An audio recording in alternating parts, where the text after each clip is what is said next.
Antitussives or cough suppressants. Cough is actually a normal physiological function, right? So, it aids in removing potentially harmful substances and excessive secretions from the respiratory tract. That being said, sometimes coughing can cause a lot of energy expenditure.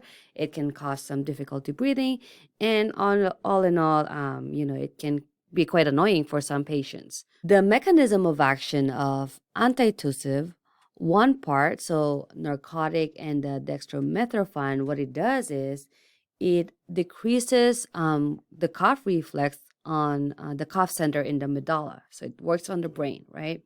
The benzonatate, the non-opioid antitussive, what it does is it numbs stretch receptors in the respiratory tract, therefore decreasing stimulation, resulting in decreased coughing. So, as mentioned just now, there are some opioid or medications that are considered as antitussives. So, there are opioid and non-opioid antitussives. So all opioids, that's just part of their effects, they can have antitussive effects.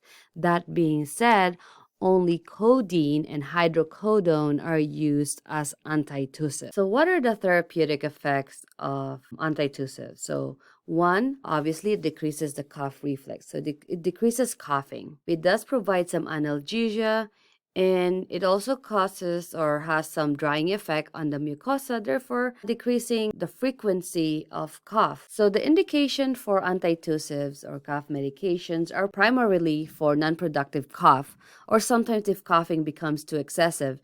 But the reason for using it for mostly non-productive cough is because if it's not productive, right, there's no phlegm, then it's okay to prevent patients from coughing. However, if there's some fluids, foreign substances, if somebody has a lot of phlegm, then we need to make sure that the patient is also coughing it out instead of keeping it in. Again, used primarily with non-productive cough or cough that can be harmful for the patient. Some precautions in chronic lung conditions, again, especially if they have a lot of secretions, you don't want to overdo it and prevent them from coughing those things out.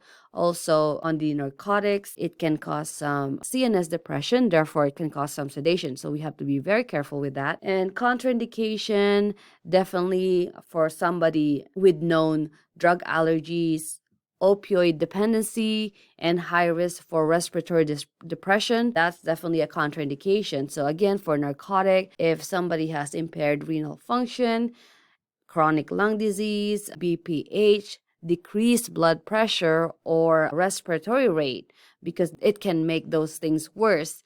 Now, with the dextromethorphan, then it's contraindicated with patients with hypertension because this can increase blood pressure.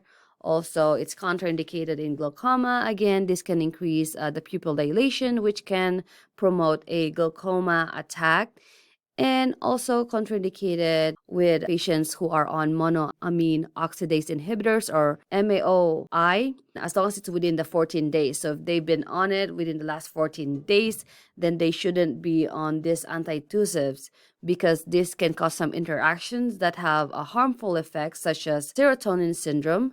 So this can cause some increase in levels of serotonin, therefore increasing body temperature. It can cause some agitation, tremors, increased reflexes, sweating, dilated pupils, and diarrhea, and so on.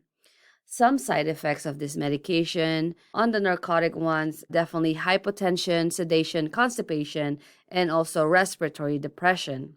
Some nursing actions when patients are on this medication, monitoring the therapeutic effects as well as side effects. And patient education, it is very important to educate the patients regarding narcotic use, possibility of addiction, and also their side effects, right? And also making sure that we're rechecking for cough, especially if it's been greater than 1 week or the symptoms are not getting better and they're actually worsening. So, those are the things that are very important to assess. Now, the examples of drugs in this class, on the narcotic side, we have codeine and hydrocodone, which is hydrocodone. And then we also have the non-narcotic or non-opioid, which are often known to be less effective, are the dextromethorphan, which can be bought over the counter.